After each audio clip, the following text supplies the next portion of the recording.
Hello, friends, and welcome to another edition of Wake Nation 21, the first and only fan fueled YouTube channel dedicated to everything Wake Forest athletics. And by fan fueled, we mean made by fans, not professionals, for fans, unfiltered opinions, no agendas, just me and usually my brother Shane, who can't make it tonight, giving our thoughts, opinions, analysis about Wake Forest athletics. And the theme on this Thanksgiving Eve of 2025 is all that we have to be thankful for as Wake Forest basketball fans and as Wake Forest football fans as well. The football team taking care of business against Carolina, taking care of business in glorious fashion against Delaware. And despite having two excruciating 1 point nail bite losses to top 20 basketball teams, I'm here to make the case that we should be very optimistic about the Wake Forest men's basketball team this season. And so let's just start by acknowledging another thing that we grieve for, but that we should also be thankful for, and that is for the life, the legend, the inspiration of Rodney Rogers. And RIP to the legend, Rodney Rogers, who passed away this past November 21st, 2025. Rodney Rogers was the first Wake Forest superstar before the Randolph Childress breakout, before the Tim Duncan breakout. He was the first Wake Forest superstar in basketball that I could remember from my childhood. And we all remember this one moment from his Wake Forest career because it has been shown so many times, but I just have to share it one more time just to give a tribute to Rodney. What a play. What balls to make this play in the middle of a game against Carolina. Some of our biggest moments in Wake Forest basketball history, including the Randolph Childress crossover and this 360 dunk by Rodney Rogers, have come at the expense of the Tar Heels, which makes it. Sticking to him. Nice job. And Rogers puts it on. Here he goes. Doesn't look very tired there.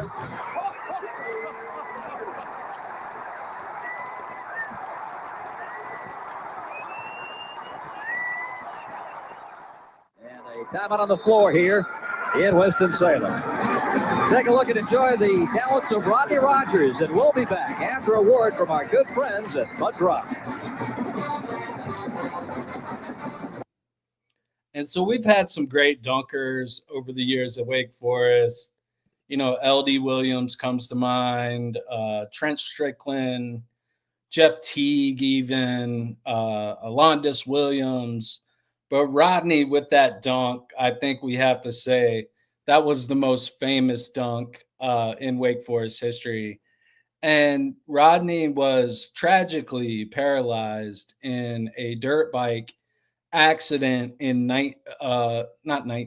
2008 after he had retired playing 12 years in the NBA. And so he had lived the past 17 years as a quadriplegic, and even in that state was so inspirational, using his injury as a platform to go be an inspirational speaker to others and to share a message of hope to so many people. So RIP to the basketball legend, Rodney Rogers, the person Rodney Rogers, and we are forever grateful as Wake Forest fans to have been able to watch you be the ACC Rookie of the Year in 1991 and the ACC Player of the Year in 1993. Also, want to kind of apologize for it taking us 2 weeks as a channel to get back on and be talking with you guys. There's just been a lot going on in life. And so, just sorry that as a channel, we haven't been out there as much. But hopefully, over this winter break time of year, we're going to be able to be much more active. I won't be bogged down by schoolwork. I'll be able to just be on top of everything regarding Wake Forest. And I have been watching all the games, whether it be football or basketball. And we would be remiss if we did not talk about the what I'm trying to coin the miracle by a miles. The miracle by a miles. It took perfect execution, pre-planned practicing of this last second inbounding play for us to pull off the shocking win against Memphis in a game that felt like, I don't know if it truly was, but at least to me, it felt like a win or the season could be lost kind of moment for us.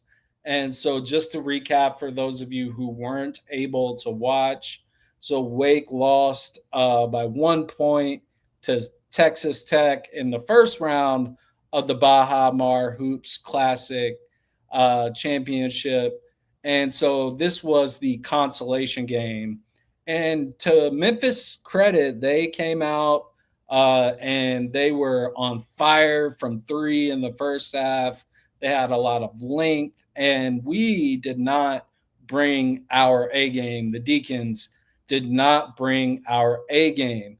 And it came down to the point where we fouled them in when they had the ball with about 9 seconds. One of their guys drove into the lane. We fouled him. He went to the free throw line, made both of the free throws, which in retrospect, his coach should have told him miss the second one, because had he not missed the second one, there's no way we would have been able to pull this play off. Coach Forbes acknowledged as much. And so look at number 6 here on your screen.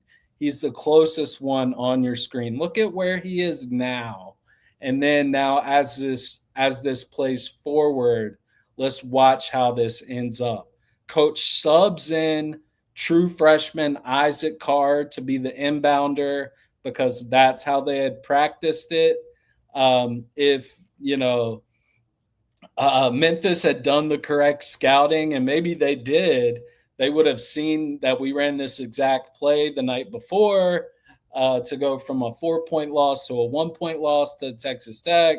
But this was the play that, to me, pretty much saved the season for the Deke. So let's just watch it through. Last chance for Wake. A baseball pass. Spillers catches. Colvin for the win. He got it! Miles Colvin wins the game! Practiced it the day before. They probably practice it every day. At the end of practice, executed it perfectly. So the crazy part to me about that play is not just like that it happened. It's just like everything that had to go right for that play to be executed as well as it did. So first, Carr had to throw the perfect football pass to Trayvon.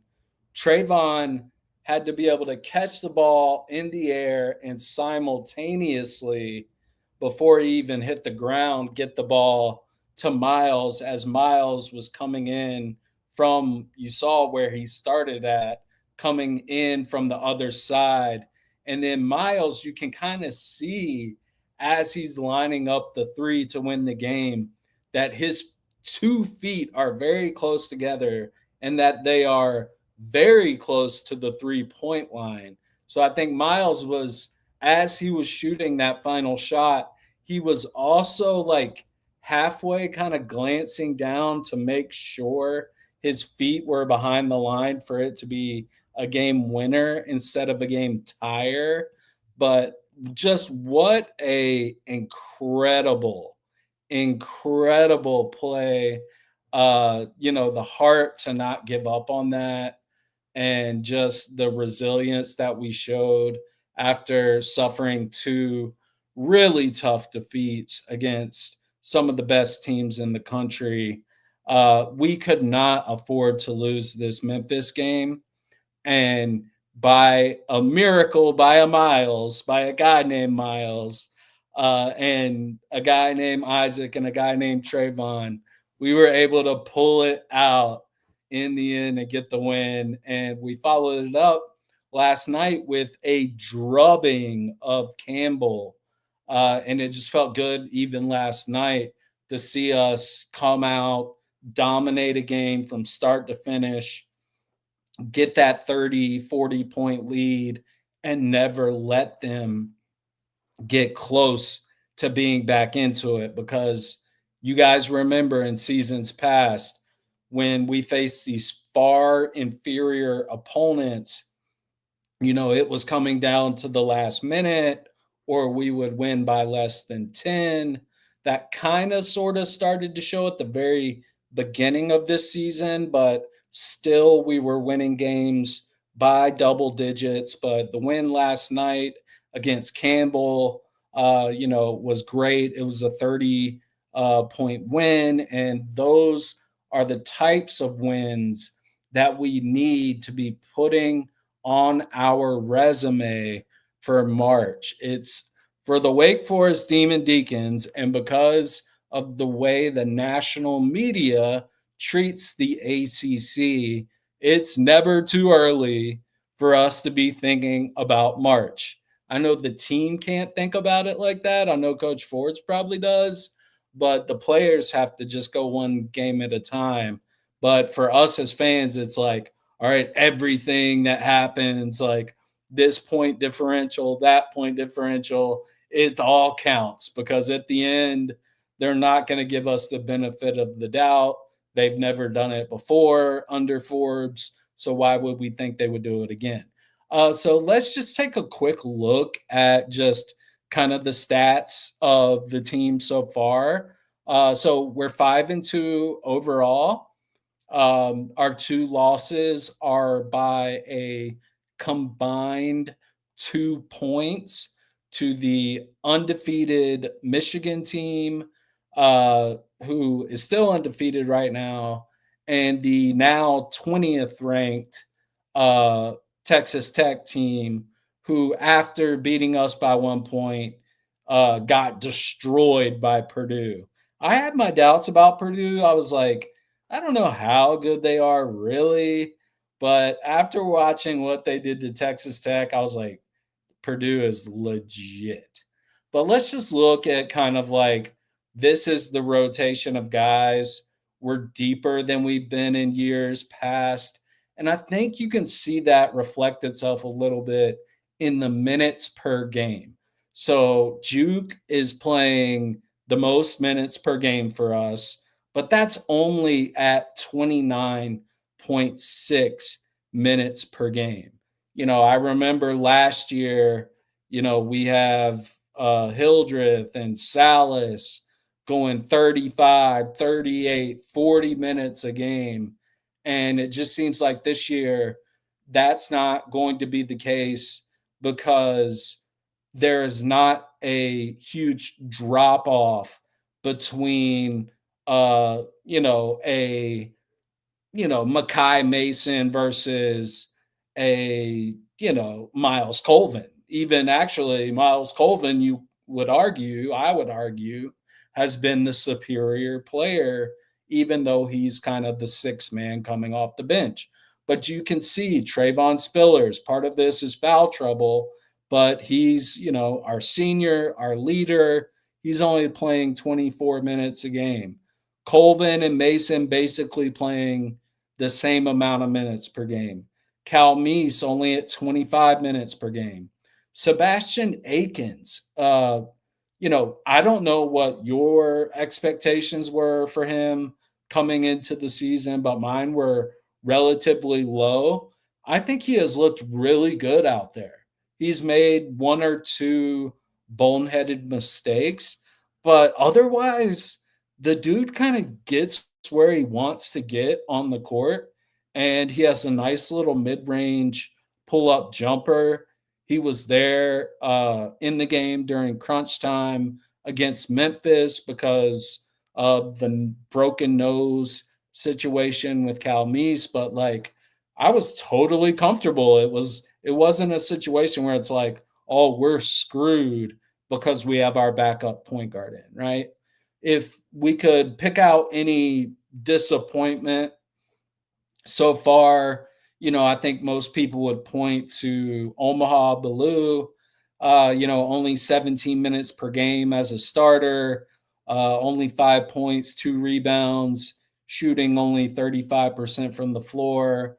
I think Omaha has had a slow start, and, it's been a tough road for him since he was the number 10, 11th ranked 5-star prospect in his high school class. It's been a tough road in his college career so far, but I'm not ready to give up on Omaha. I don't think coaches either. Coach made sure last night against Campbell that he was getting more minutes, just getting more time on the floor to get his confidence back. His 3-point shooting his shot looks good. He's only hitting it at 27%, but it looks good. I don't feel bad when he takes a three. Cooper Schwieger has come up huge in a lot of different ways in limited playing time. I think we will see his playing time go up as the season progresses. But even in limited minutes, he's averaging 1.3 blocks per game, hasn't missed a free throw. And as a team, we're shooting, it doesn't show it on here, but we're up now to 34% from three as a team, so we don't have to worry that it's going to be like last year and nobody's going to be able to hit a three. No, we're trending up in terms of hitting our 3-point shots. Marcus Marion gives us valuable minutes at the 4 and at the 5, just with his length. He's put on some weight, getting up to 220 pounds. He's able to block shots, rebound, play defense. But we are a legit 9-player deep team. And it has been a while. I can't remember when the last time was that a Wake Forest team was 9 players legit deep, and I don't feel bad about any one of those single players being in the game. So I just think that's a really good thing. Juke is obviously having his breakout from, limited minutes, 6 points a game. Now he's the main guy, the star of the team, leading us in scoring, rebounding, steals, surprisingly. I don't know how he passed Cal Meese in steals after Cal Meese started the season with a 5-steal game, but he has. He's barely beating out Cal Meese, and Cal Meese is doing well assisting the ball. At every press conference, Coach Forbes talks about how many assists do we have per baskets. He really cares about that. And it seems like most games we're doing a good job of moving the ball around. And I think that is indicative of where we can go as an offense. Right now we're ranked 53rd in offensive efficiency and 41st in defensive efficiency rating. This is all per KenPom, which is now the gospel, apparently. of college basketball ratings. It decides who gets in the tournament, who doesn't. So we might as well use it, right? But overall, we're the 39th ranked team, the second to last quad one team, according to KenPom. And so with a KenPom ranking of 39, despite what Joe Lenardi would say, if the tournament were to start today, Wake Forest would have to be in the tournament. Now, there's a lot of context to that. We are 7 games in. We haven't played, any conference opponents yet, but we have played 3 very quality teams, 2 top 20 teams. We lost nail biters to both of them, but we played with them and we beat Memphis. So our resume right now, if you told me we would be 5-2 with 1-point losses to Michigan and Texas Tech, I would take it. I would have taken it. So stock up, 7 games in. Obviously, Juke Harris, breakout season, all ACC caliber season. If he keeps ascending and continuing at this pace, and Wake ascends to where I think it can ascend as a team, Juke is going to have to get some All-American consideration, maybe not first team All-American, but he's on that level right now as a two-way player to be thought of in those terms, at least through these first 7 games. 20 points a game, 7 rebounds, almost 2 steals, shooting it 42% from 3-point range. That's an excellent number in only 29 minutes per game. So if you looked at his per 36 minutes, he's up to 24 points, 10 rebounds, shooting 42%. Miles Colvin also has to be a massive stock up for the Wake Forest basketball team. If beyond the fact that Miles is going to give us a highlight dunk every game, it seems, he's going to give us a dunk of the year candidate every game, it seems. Miles, if you ever hear this, and coach, I'm sorry for telling him to do this, and I hope he doesn't try to do it and miss it. The greatest thing you can do is if you get on a fast break, if you can pull off the two-handed 360 as a tribute to number 54, Rodney Rogers, whose number you're going to be wearing on the chest of your jersey for the rest of the year, that would just be the greatest tribute I could ever dream of, we could ever dream of. So try to pull that off for us. In the meantime, over the last 5 games, so we've played 7, you had a slow start. Over the last 5, though, you're averaging 15 points a game and you're shooting 40% from 3. Okay? So we got 2 guys, who look like sharpshooters right now. And that's not counting Makai Mason, who's shooting, I think he's shooting 34% from 3. So not terrible. And we all know Mason can shoot. So I would imagine his percentage is going to go up as well. But if we can have 2 to 3 40% 3-point shooters, we're going to be a very dangerous team down the stretch, especially because we have a point guard. We have 2 point guards who can get into the paint and who can distribute the basketball. And that's a good thing. Another stock up, 7 games in, just better depth all around. Already talked about it. We've got our starters, and then we got 4 more who are just as good as our starters. Akins, Colvin, Marion, Schwieger are all, there's no drop off. And for me, when any of those guys come in the game, sometimes I even feel like it's an upgrade. Like when to me, Coach's worst moment of the year was when he subbed Trayvon Spillers back into the Michigan game, when the lineup with Marion and Schwieger was working very well against their size, and we had a 77-71 lead with about 4 minutes left. Like that was the moment of the year, in my view, where Coach Forbes messed things up, because we had a lineup that was working. And like I said, we're 39th in the Ken Palm ranking right now. We're a quad one team right now. And I see that only continuing to go up. Stock down 7 games in. Well,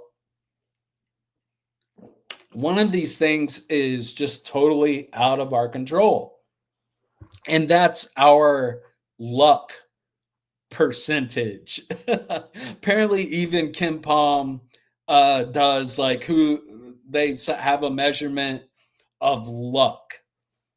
And according to them, we have the 305th best luck out of 364 teams.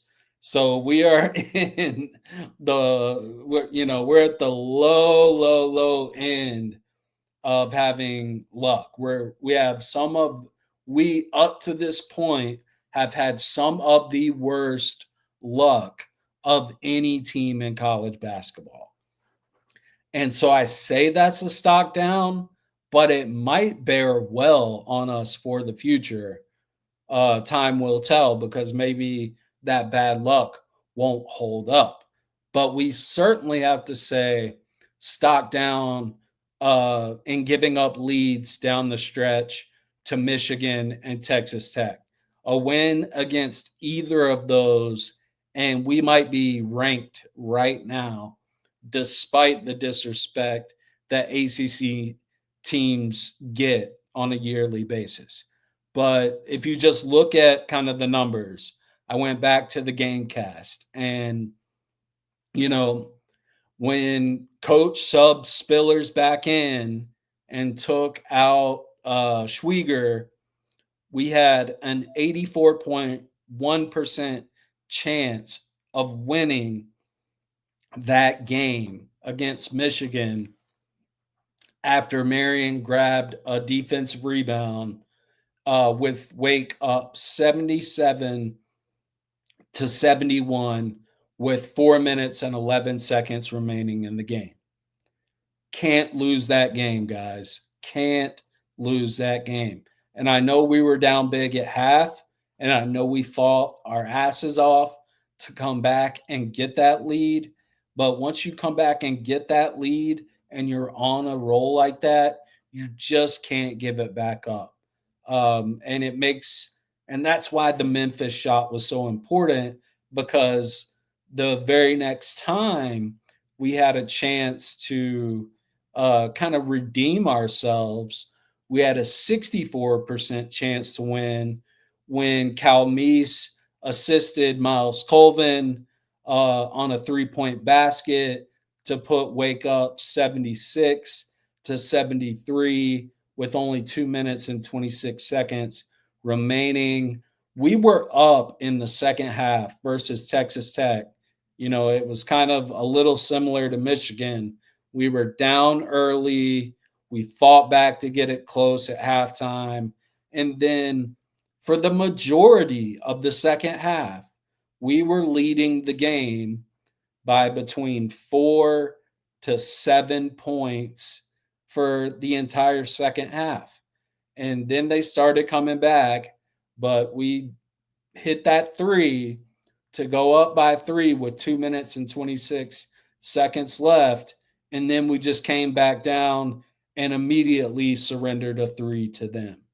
So it felt like, and I saw a lot of Wake fans after the Texas Tech loss saying, oh, this is classic Forbes. We just don't know how to finish. We're never going to know how to finish. Blah, blah, blah, blah, blah. Well, it sure seems like we learned how to finish the next night, right? It's almost as if we have selective memory where we remember the times that things went bad, but we don't remember all the times we held on to leads when we had buzzer beaters to win the game and stuff like that. But I do have to give us a little stock down for giving up leads down the stretch to big time programs when we needed those wins, when it just on our resume. We need those wins on our resume. So let's look quickly at the remaining non-conference schedule. So we got Northeastern on Friday, the day after Thanksgiving. So in 2 days. Don't know much about Northeastern. We got Oklahoma, who right now, Oklahoma is 4-2. They lost by 15 points to 12th ranked Gonzaga, which is not a shameful loss. And they lost to Nebraska, who somehow right now is 7-0, hasn't really played anybody except Oklahoma. So Oklahoma's going to be an interesting test. I think they're ranked somewhere, they're like 59th in the KenPom right now.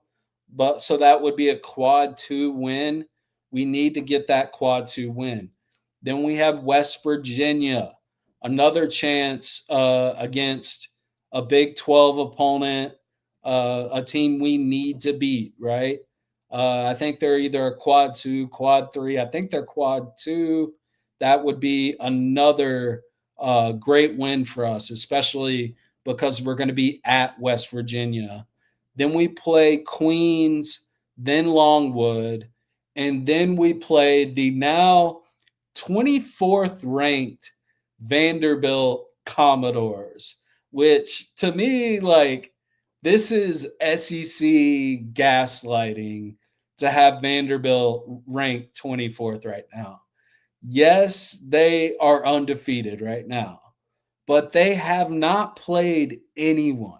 Like, if Wake played that same schedule, I would expect nothing less than Wake to be 7-0 on that same schedule.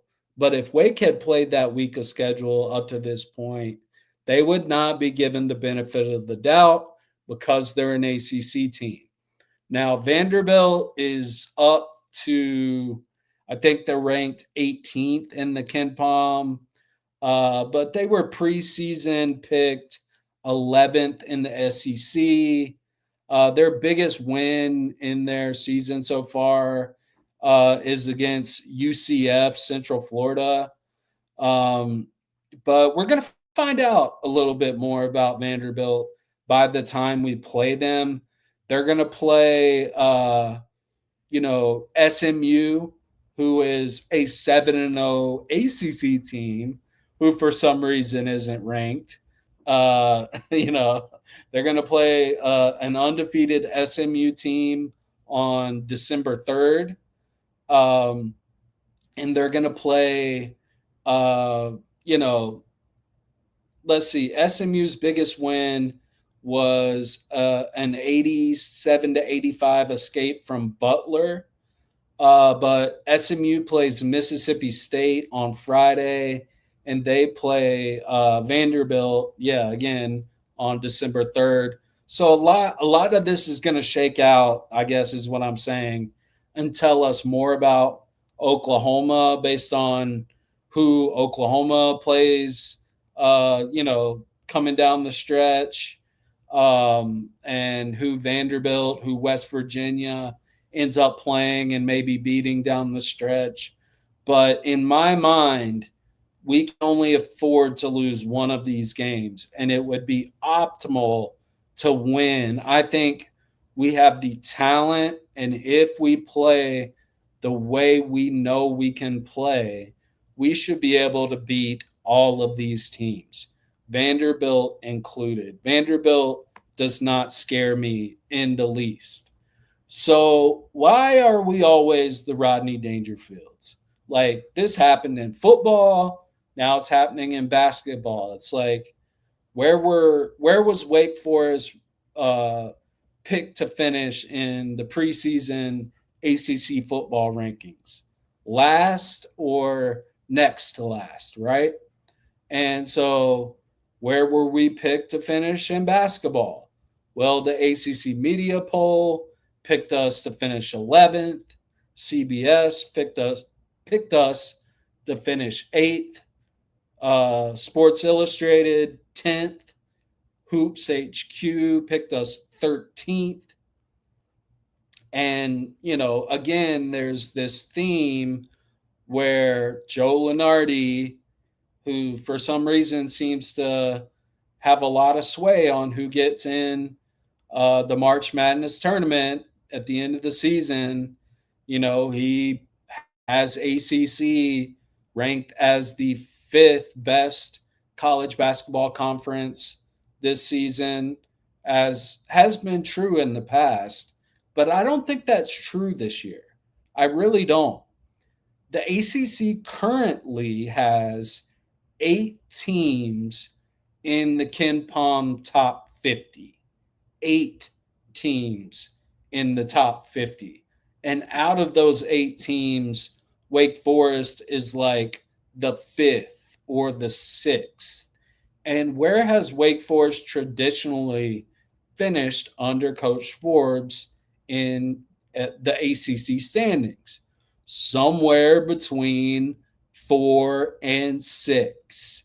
So if we can finish this season kind of on the high end of that spectrum in terms of conference play, and if we can take care of business against Oklahoma, against West Virginia, against Vanderbilt, 2 of which we play at the Joel, and everyone knows, like, Wake has one of the best home records in college basketball, in all of college basketball, in the Forbes tenure. If we can go 5-1 or 6-0 over the next 6 games, we would enter ACC play at either 11-2 or 10-3. And I think, based on where Ken Palm has us now, based on where, the rest of the ACC is currently ranked in the Ken Palm, based on just the talent and depth and makeup of this Wake Forest basketball team, I think we will be well on our way to not only making it to the tournament, but my bold prediction for this year is that we're going to make it as like a top 6 seed. Like, we're not going to be a 10th seed. We're going to be a 5 or a 6 seed. And I'm standing on that. I'm standing on that, Wake fans. So you can clip this, you can do whatever, but I see this Wake Forest team as a borderline top 25 team in the nation, at worst, top 40 team in the nation. And I think by the end of the year, that's going to be indisputable.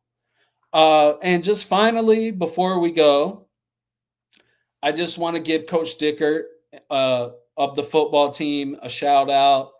He made, a special finalist list, the George Munger list of college football coach of the year candidates. He's a finalist for that. He's the winningest first-year coach in Wake Forest football history. Jake Dickert deserves to be the ACC coach of the year.